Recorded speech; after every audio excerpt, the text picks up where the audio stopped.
Bienvenue dans Voix des pages, ton podcast littéraire. Épisode numéro 1. Pourquoi ce podcast ?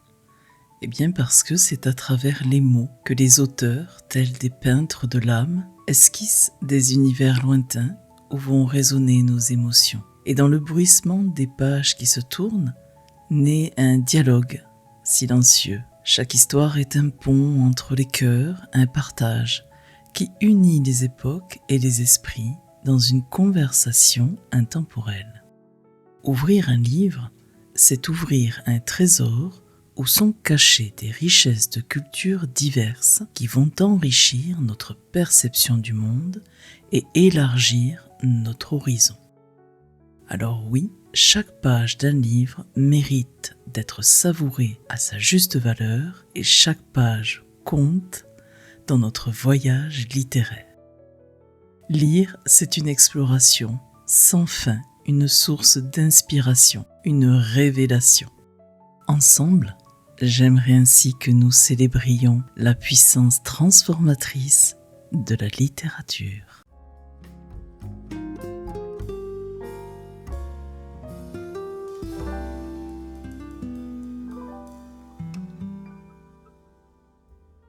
Si tu ne me connais pas encore, je suis Suniva Lecture. Tu l'auras bien compris, je suis une passionnée de littérature, de livres, mais aussi des mots et de la richesse de la langue française. Les livres sont présents autour de moi depuis ma plus tendre enfance. Et c'est de génération en génération que dans ma famille, nous nous les transmettons. J'ai ainsi une énorme bibliothèque qui peut largement rivaliser avec la médiathèque de ma ville, j'en suis persuadée.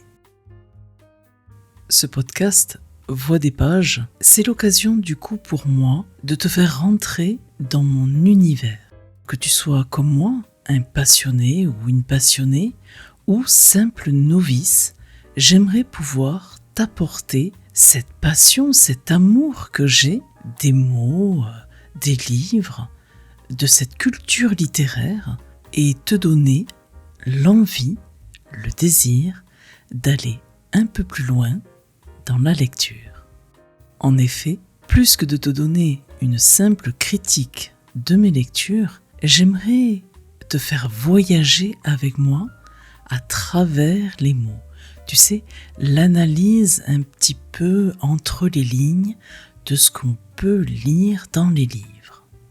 Je revendique la lecture pour tous. Ainsi, ce podcast, je l'espère, pourra également aider les personnes qui ont peut-être des difficultés, je pense notamment à une dyslexie, ou qui n'ont jamais vraiment été à l'aise finalement devant un livre. Je te donnerai donc mes meilleures astuces au fil du temps pour que toi aussi, tu puisses apprécier à sa juste valeur ces aventures littéraires.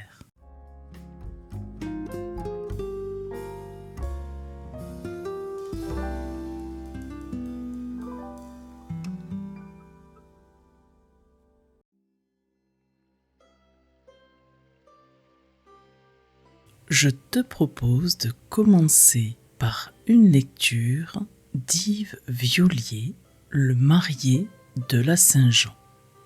Je vais te lire du coup la 4e de couverture, c'est-à-dire ce que l'on trouve au dos du livre. J'ai sa photo là, sur mon cœur. 1977. Au cœur des 3 jours et des 3 nuits de juin qui précèdent son mariage, Zida, jeune médecin, revit sa rencontre au lycée de Luçon avec la rousse Gabrielle. Et tandis qu'on cuisine et tend les nappes, il se rappelle son enfance éblouie au Cambodge, puis l'exil, quand son père l'envoie en pension en France à 8 ans avec son petit frère. Il se souvient des retours à Fontaine l'été et de ceux qui l'ont accueilli, petit garçon et adolescent, en France. Il rêve de sa mère disparue dans les ténèbres de la barbarique mer, et il attend son père dont il n'a cessé de chercher la reconnaissance et l'affection. Demain, tous ceux qui ont fait de sa vie un destin seront réunis en cortège autour de lui et de Gabrielle, même l'absente. Je vais te parler de l'auteur Yves Violier. Il est né en Vendée, une région qui a fortement inspiré son œuvre. Il est l'auteur d'une trentaine de romans et il a obtenu de nombreux prix littéraires. J'ai lu déjà plusieurs livres de cet auteur et celui-là, Le marié de la Saint-Jean, bien ce roman confirme encore une fois tout cet amour que je porte à la plume d'Yves Violier. Pour ne rien te cacher, j'ai encore fini en pleurs ma lecture, tellement il y a d'émotions qui transpirent en fait de ces pages.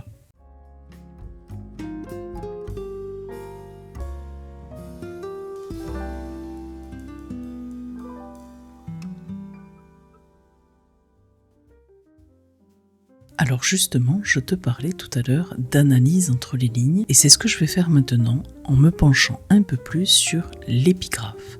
L'épigraphe, si tu ne le sais pas, eh bien c'est une courte citation en tête d'un livre ou d'un chapitre. Là, nous trouvons une citation de Philippe Chacoté. Il faut dormir. Il faut laisser aller ses morts, comme une mère son enfant devenu grand, non souffrir une pauvre amertume. Donc si on reprend un peu les termes, nous avons « il faut dormir ».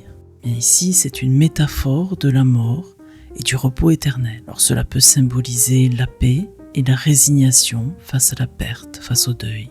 Il faut laisser aller ses morts. C'est le processus normal du deuil, la nécessité de laisser partir malheureusement ce que nous avons perdu pour continuer à vivre sans être hantés par le passé. Nous avons une comparaison, comme une mère son enfant devenu grand. Là, nous faisons une comparaison avec la maternité. Cela évoque l'idée du détachement naturel et nécessaire. La faim, non souffrir une pauvre amertume, cela suggère de ne pas se laisser submerger par une amertume stérile. L'amertume est qualifiée de pauvre, cela implique qu'elle n'apporte rien de positif ou de constructif. Ces quelques phrases sont très simples, mais porteuses d'un sens profond. Chaque ligne est une déclaration concise qui invite à la réflexion.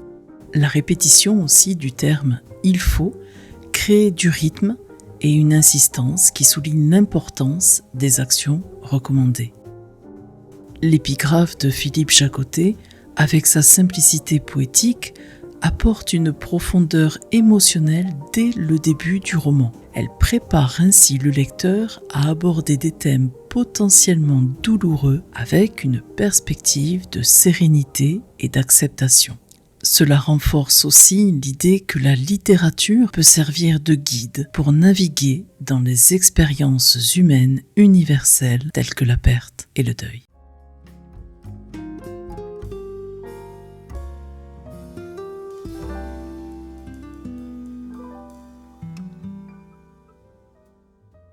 Au fil des rencontres et des pages qui se tournent dans cet espace littéraire que j'ai créé, j'ai eu la chance de croiser la route de JS Éditions, une maison d'édition qui a su capturer mon cœur.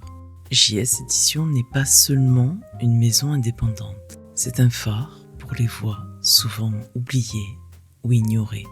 Inclusif et profondément engagé, cet espace littéraire abrite des auteurs et des récits qui résonnent d'authenticité, de diversité et d'humanité. Chaque livre est un voyage, chaque mot une invitation à explorer des perspectives nouvelles, à embrasser la pluralité des voix et à célébrer la richesse de la différence. À l'occasion de ce partenariat, j'ai pu recevoir un service presse. Il s'agit d'un roman, Chromaticité, de l'auteur Sir Thomas No More. Il est évident que je t'en reparlerai dans un prochain podcast.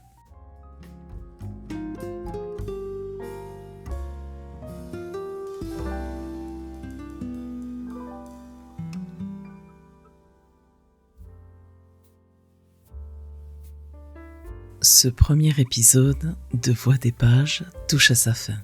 J'espère que vous avez apprécié ce voyage au cœur des mots, des idées et des histoires. C'est toujours un plaisir de partager ces moments avec vous et je suis vraiment ravie de lancer cette aventure littéraire ensemble. Chaque épisode sera une invitation à explorer de nouveaux horizons, à découvrir des auteurs, des éditeurs et surtout à nourrir notre passion commune pour la littérature. La magie des livres réside autant dans les histoires qu'ils racontent que dans celles qui nous inspirent à écrire. Merci de m'avoir écouté. Je vous donne rendez-vous très bientôt pour de nouvelles pages à tourner ensemble. Mais d'ici là, prenez le temps de savourer chaque livre, chaque mot et chaque moment. À très vite.